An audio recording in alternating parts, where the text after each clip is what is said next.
This is not only shocking, but truly brings sadness to most of our hearts simply because the person involved is an iconic Miss International winner, Mm. and I believe Supermodel. one of the more popular Filipino supermodels who ever graced the catwalk and editorials of the major fashion houses. This is Alvin Ignacio, the diva that you love. Together with Miss McCormaring Ultra Maldita, Hi, this is Alex Brosas. and you are watching the season ender of the Kitty Show, Tarayan and Talakayan Showbiz Edition. She had a tell-all, si Melanie Marquez, Yeah. our favorite Miss International, and the first runner-up of Eileen Ford's supermodel during the heydays of the supermodel. Si Melanie Marquez, hinabi sa palatuntunan ni Kuya Boy Abunda that she was physically and verbally abused by her husband and that nagyayari ito even while she was asleep. At ang nakakaloka pa, Melanie explained that she was abducted and kidnapped against her will. Sabi ni Melanie sa kanyang pahayag, I was judged, nobody talked to me, and I couldn't talk to anyone. My phone got hacked. Melanie shared, adding that the abduction took place on her birthday after she filed a case against her husband. At the time, si Randy, na ang nickname si Adam Lawyer, for alleged abuse. Sabi pa ni Melanie sa palatuntunan, I was only invited to celebrate my birthday. I never thought that the celebration would be my trauma, but I let them be. I was crying because it was clear enough Betrayal of that it was a trust. betrayal of trust. Di ba? Mare, ano makasabi mo sa pangyayaring ito sa buhay ni Miss Melanie Marquez? Kasi I know, I watched the video Mhm. interview niya kay ano, Kay Boy. kay Boy Abunda. Uh, all she went through was ano, hell. Hell, yes. Talagang nakakaloka. Mhm. There was a time na she was sleeping, tapos alimpungatan niya. Nalimpungatan siya, parang somebody punch her. Mhm. Nasa tabi yung asawa. So, tumayo siya, umupo siya doon sa gilid ng kama. Tapos, tinignan niya asawa niya. Mhm. So, feeling niya, sinuntok siya ng asawa niya. Ang Mhm. palusot ng asawa niya, I was dreaming. Mhm. O, di ba? Ang taray. Okay. Tapos, there was one time na parang, ano, yung asawa niya, ginawang, kasi si Melanie had a female staff Mhm. para sa business nila. Mhm. Tapos, ginawang, ano lang yun, parang office staff lang. Ginawa niyang parang private secretary Nung or husband executive niya. secretary Ng husband niya ng o ni husband Melanie? niya. Okay. Without without Her knowledge. informing her. Yung parang, Okay. naloka siya. Parang ano, parang may deciding factor yung ano, executive secretary. Parang, Mm. dinaloka siya. Tapos, there was even one time daw, tinutukan siya ng baril. Mhm. Kasi, the husband wanted her to solve a problem Mhm. for him. Tapos, meron siyang may kinwento siya na, kasi parang may ano sila may call center office. Mhm. Tapos, may mga subpoena daw si Melanie. Ganon, Mhm. ganon. Without her knowing it, siya pala ang ginawang ano, presidente Mhm. nung Call center. call center. Kaya, yung mga subpoena nakapangalan sa kanya. Mhm. Ganon. Hmm. It was traumatic. Pero talagang bilib din ako, survivor siya. Biro mo, how could she have, ano, uh, waded, ano, waded into that turbulent waters in her life? My question, Mara, is that why did she remain in the relationship? Bakit niya tiniis? Love Kung ganun, niya.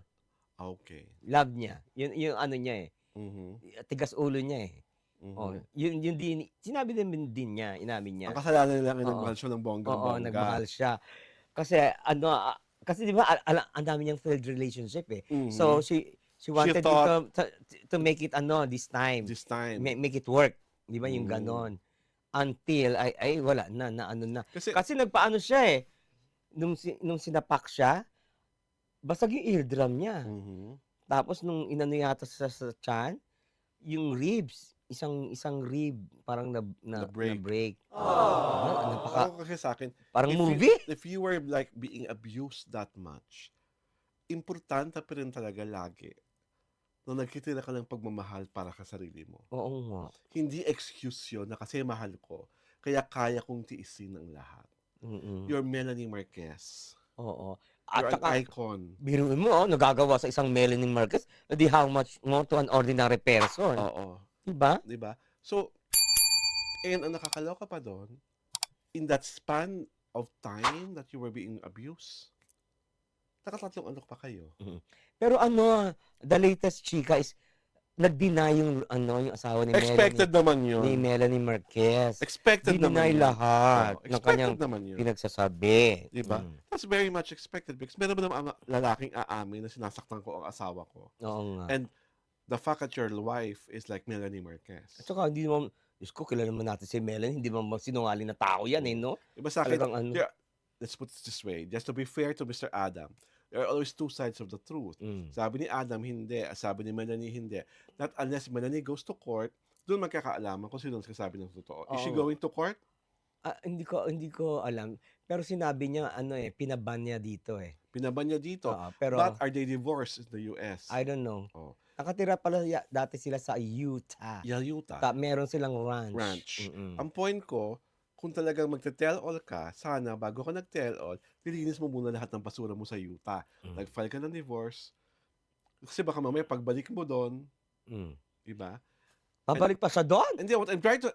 Sabi niya, mahal niya, di ba? Hindi. Oh, Hindi na siya babalik Melanie doon. Ayaw na nga niya eh. Pinaban na nga niya dito eh. Pinaban niya dito, pero... Pero kalokohan naman yung babalik pa siya doon. Ba't magiging kalokohan niya? Paano kung mag-court summon? Diyos ko. Oh. Bakit magsasamon? Not unless somebody filed. Oh, di ba? Paano kung mag-file ng asawa ng divorce? Hindi yun. Dililipad pa rin siya. Maski napipirmahan lang naman niya yun eh. Naku, Melanie, gumawa ka ng kwento, dapat mapangatawanan mo yan. At dapat, sapat na sapat ang resibo mo at mga ebidensya na kinasabi mong pambubugbog at pagmamalupit sa'yo. The very fact that your ex-husband has the temerity to deny all that he did sa'yo. May medical record siya. Di ba? Yun nga. Kaya nga, hindi sapat na mag-tell all ka dito sa Pilipinas. Ang pinakamaganda, go back to Utah and file a freaking case against your ex-husband. Kasi pinaano na niya yun eh. Pinamedical legal niya na. At saka pinalayas niya. Kasi nga nagreklamo siya ng physical abuse. Di ba sa Amerika, dali-daling yun. Yun, ganun. Ganun ang Ang nasasad lang ako kasi, si Melanie, palaban yan. Talagang lumalaban yan. Inamin ka, nung sinaktan siya, sinaktan din niya eh.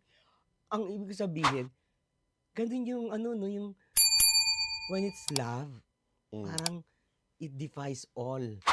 It defies logic. Oo, logic, reason, di ba yung ganon? Parang, pero, dumadating din sa point of realization na, Diyos ko, I was so tanga. I was so, di ba? I could have, separated from him long before pa. Yung earlier ganon. pa. Oo, di ba? Parang, kasi ako, Diyos ko, goodbye sa mga pungjay, Well, hindi ka naman si Melanie Marquez. Well, she will never be Alex Diba? Borrasas. Hindi naman Melanie Marquez. At si Melanie Marquez may mga anak. So sa akin, I just really hope all her queens naman with Mr. Lawyer are all grown up. Ang gwapo ng anak niya. More than the gwapo. I am wondering. Hindi, gwapo talaga. More than the gwapo. I'm wondering. Mas gwapo kay Sian at kay Paulo. I'm wondering bakit yung mga anak niya walang walang salita, walang kuda. Hindi kasi yung dalawa yata may May diferensya. depression. But the gwapong-gwapong lawyer na sinasabi mo. Baka hindi na nakatira sa kanila. Diba? So, mas nalimuot ang kwento ni Melanie. Hindi na alam talaga because you only heard her story. Oo nga. So, Paano natin mahi-hear yung ano, hindi naman, binaban nga niya ano eh. yung pinaban mo Hindi naman nga, balik dito yun. sigurado ka? Oo, pinaban na niya eh. Lahat ng pinapabanas sa Pilipinas, yung nakakapasok? Ganon? Huh? Sino? Ay, naku. Ang tanging masabi ko lang po, Wag mo ipaban si ano ah. kayo po ay inaanyahan naming mag-subscribe sa aming Jerry Turado YouTube channel at syempre pa sa aming Facebook pagina. Tinatanghal po ang The Titi Show tuwing Sabado at Linggo alas 4 ng hapon. And thank you so much for joining our 20th Ay, teka, season. belated Oh, happy birthday to ano, Charles Yulo, di ba? Ang yes! happy-happy ng birthday celebration. Uh, Bongga, fabulous. yes. Happy 40th birthday, Charles Yulo. We love you. At ito po si Alwin Ignacio, the diva that you love. Kasama ko ang aking kumaring Ultra Maldita. Hi, this is Alex Brosas. This is The Kitty Show. Tarayana Talakayan Showbiz Edition.